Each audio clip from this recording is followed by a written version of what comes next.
자, 이번에는 19.2 충당부채의 측정에 대한 게 있습니다. 그래서 먼저 자, 불확실성이 있는 경우가 있는데 자, 불확실성 그러니까 확실성의 상대적인 개념이겠네요. 자, 확실성은 자, 어떤 일이 이루어질 게 100%예요. 근데 불확실성은 상황에 따라 좀 달라진다.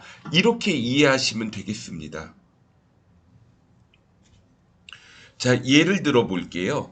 자, 내가 제품을 판매를 했는데, 자, 여기에서 중요하지 않은 결함이 발견되면 5만 원의 수리 비용이 발생되고요.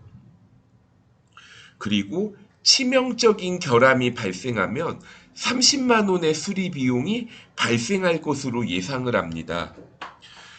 그러면 자, 여기에 대해서 상황을 정리를 해봤는데 80%는 하자가 없을 것 같고, 자, 하자가 없을 때는 그냥 이거 수리 비용 안 나오겠죠. 자, 15%는 중요하지 않은 결함. 자, 그럼 중요하지 않은 결함이 나올 때는 5만 원을 예상한다고 했습니다.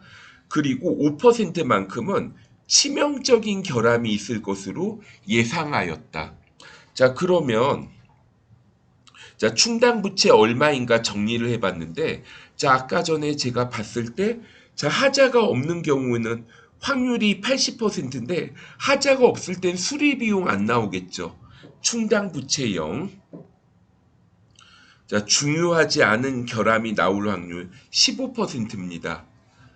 뭐, 그러니까 15%면, 뭐, 곱하기 0.15. 이렇게 하면 되겠죠.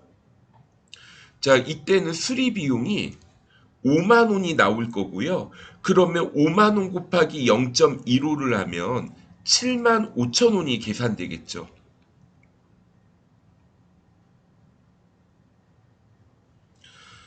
그 다음에 자, 여기에서 5%는 치명적인 결함이 나올 것 같아요. 5%니까 곱하기 0.05를 해야 되겠네요. 자, 그럼 어떻게 돼요? 자, 치명적인 결함은 30만 원. 그럼 충당 부채는 15,000원을 계산할 수 있습니다.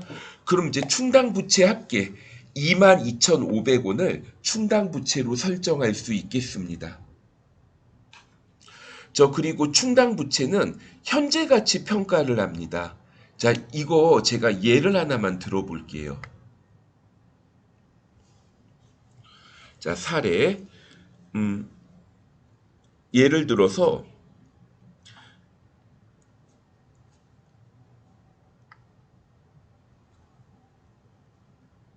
내가 기계장치를 취득을 합니다. 기계장치를 1억 원에 취득을 해요.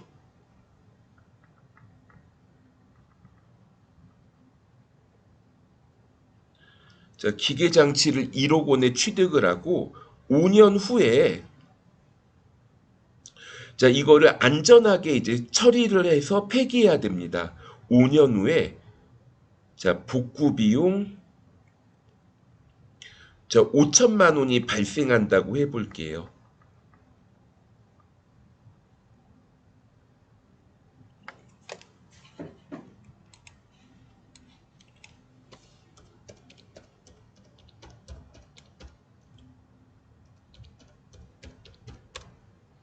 그리고 자, 이거 할인율이 예를 들어 10%인데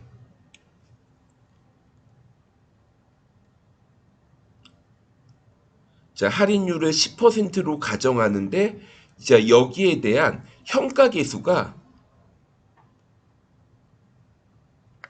자, 평가계수가 뭐 0.62092라고 해볼게요. 0.62092. 자, 이런 경우에 자, 그러면 자, 이거 취득원가는 어떻게 될까요? 자, 내가 지금 일단 1억 원 지출을 하고 5년 후에 5천만 원을 지출할 건데 5년 후 5천만 원의 현재 가치 5천만 원 곱하기 0.62092를 곱해야 됩니다.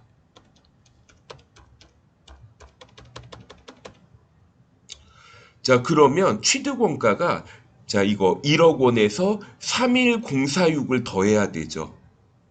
131046000.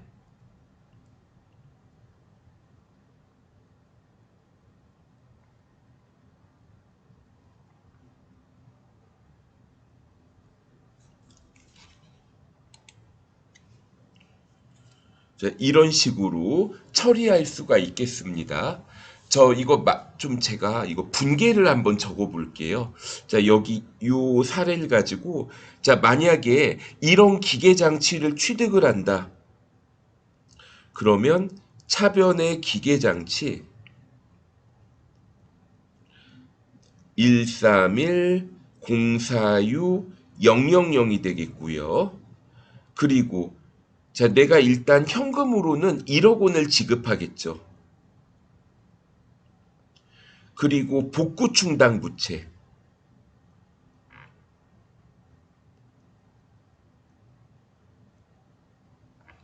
3104600 이렇게 처리해 보실 수 있겠습니다. 저 그 다음에 대리 변제에 대한 게 있는데 자, 이거 좀 분계 필요하신 분들 적어 보시고 좀 저는 좀 지울게요. 이게 좀 대리 변제 설명을 또 해야 돼서.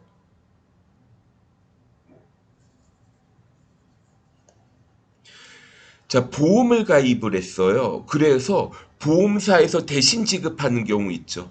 근데 이거를 자산으로 인식하기보다는 충당부채에서 차감하되 이게 조금 더 나을 것 같습니다.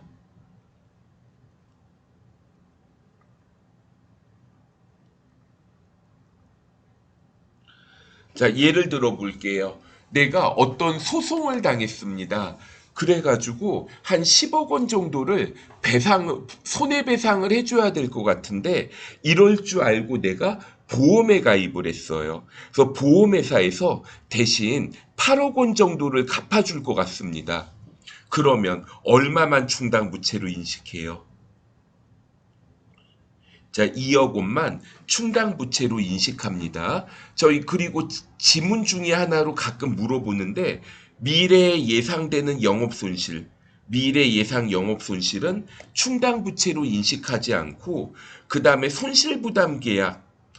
자, 이거는 이제 마찬가지로 두 가지 요건이 있었죠. 자, 이거 발생 확률이 높고 발생 가능성이 높고 금액을 신뢰성 있게 추정 가능하다면 충당 부채로 인식할 수 있습니다. 자, 구조조정 충당 부채 뭐 그냥 뭐 구조 사업부 매각 폐쇄 뭐 조직 구조 변경 이런 거에 대비해서 발생할 것으로 예상되는 걸 충당 부채로 인식을 하는데 그럼 예를 들어 사업부 매각하면서 발생하는 것들이 있겠죠. 예를 들어 내가 어떤 이제 자, 예를 들어 우리 회사가 식품을 제조하는 회사인데 공장이 예를 들어 5개가 있다고 해볼게요.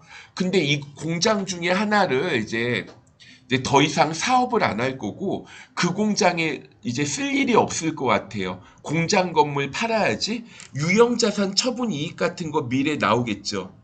자, 이렇게 관련 재산을 매각할 때 예상 처분 이익은 충당 부채 측정하는데 반영하지 않습니다. 이건 그냥 뭐 유형자산 처분에 대해서 이제 처분할 때 인식을 하는 거지 미리 충당 부채를 설정해서 비용 설정하진 않아요. 자, 예제 한번 보도록 하시죠. 자, 옳은 것은 자, 미래 예상 영업 손실 충당 부채로 인식하지 않죠. 자, 2번 최선의 추정치 불확실성 고려 2번이 맞습니다. 자, 그 다음에 3번은 지출 시기도 확정이 아니라 이것도 불확실합니다. 자, 이거 제가 퇴직급여 충당부채 예를 들었죠. 우리 회사 직원의 퇴직에 대비해서 충당부채 설정하는데 이 직원들이 몇 월 며칠 날 퇴직할지 모르잖아요. 그 모르는 상태에서 퇴직급여 충당부채 설정하는 거죠. 자, 현재 가치 평가합니다.